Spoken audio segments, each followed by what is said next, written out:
Contactors also have auxiliary contacts. In this case, we have a normally closed contact and a normally open contact. A normally open contact is open in the de-energized or normal contactor state. Therefore, when the contactor is de-energized, there will be no continuity. A normally closed contact is closed in the de-energized or normal contactor state.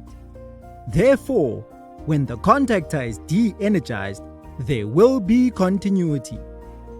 Let's check with the contactor in its normal or de-energized state. The normally open auxiliary contact has no continuity. The normally closed auxiliary contact does have continuity.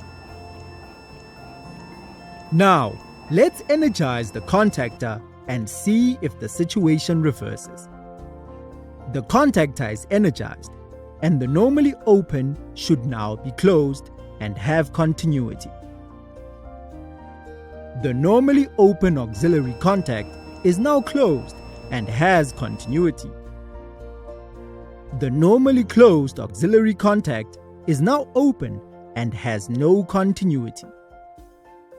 Auxiliary contacts become very useful when you want to control motors in various different ways. Auxiliary contacts are extremely versatile and can be used to achieve a huge variety of different motor control configurations.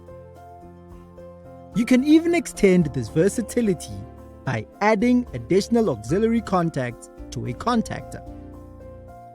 These extension modules simply clip onto the contactor, either onto the face or onto the side.